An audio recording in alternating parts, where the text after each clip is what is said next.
سلام بچه ها، خوش اومدید به یه ویدیوی دیگه.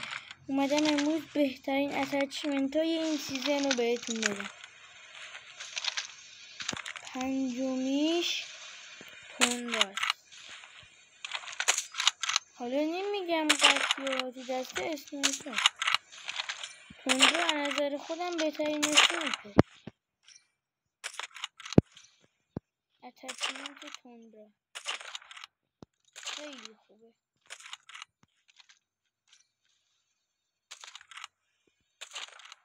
فینیکشاتیانه قشنگی دیگه.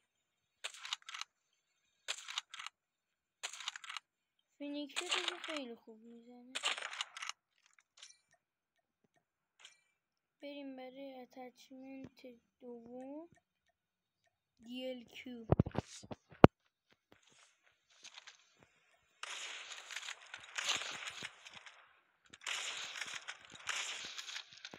اتچمنت DLQ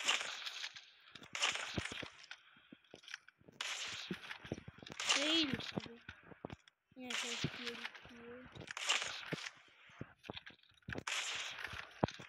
اولین بار که این اتچ رو دیدم اصلا اینجوری بودم. واو، اینجوری بودم قشنگ خودم. برای اولین بار این اتچمنت رو چیده بودم. بریم برای بعدی، لوکاس.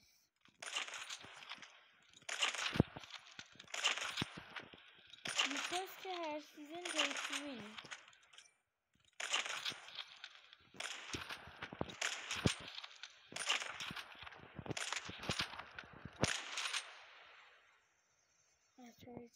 میریم برای گانه، AK-117. هر سیزن بافه، پیشوینه. لگت نداره که لامسته، لگت نداره.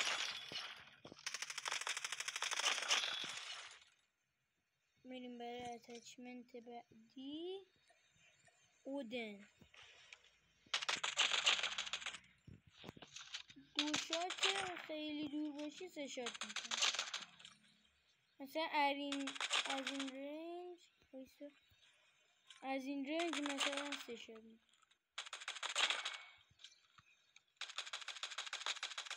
دو هیت بزنی که دو هیت بزنی که 100% دو شات میشه.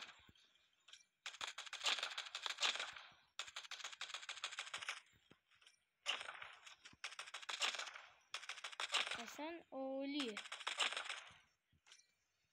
اتچمنت بعدی، QQ9.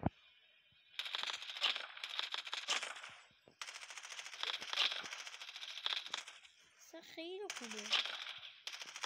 نکن یک ثانیه فرصت میبره تا انمی رو بزنه.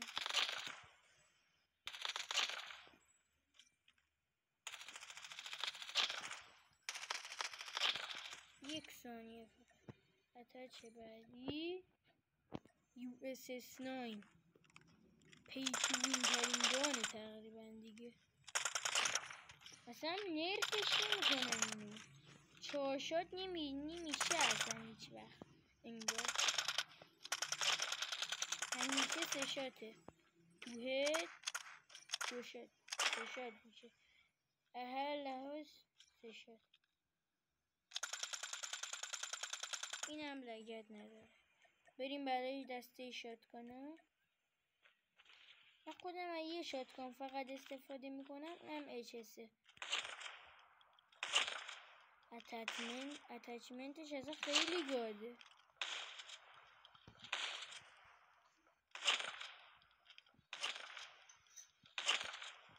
همه رو وانشات میکنه اصلا. اگه یه دقیقه میس ندم رو کن تو پای انمی هم بزنی وانشات میکنه. من دمیجش رو ببینم اصلا خودم ندیدم. خوبه، بد نیست. 120 هیت، ولی همینش خوبه که وانشاته.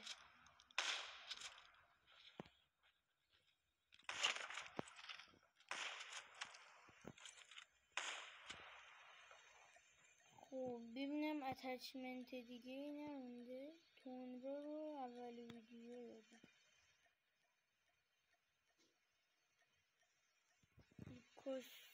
لوکا خب دیگه برم اتچمنت رو بزنم.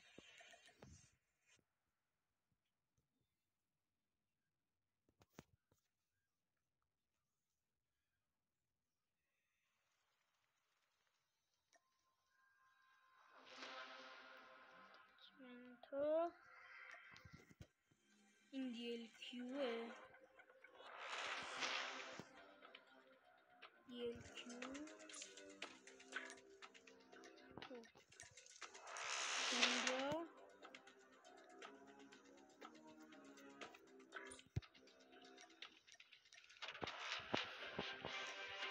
لوکاس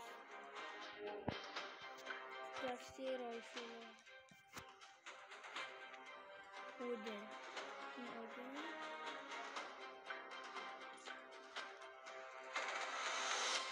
117 AK 117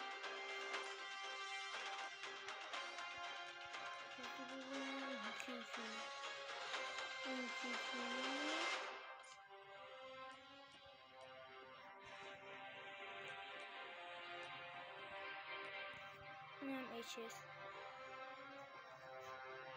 اینا رو تو بتل بچینیم بد میشن فکر کنم. نرف میشن این اتچمنت رو تو بتل بذاریم.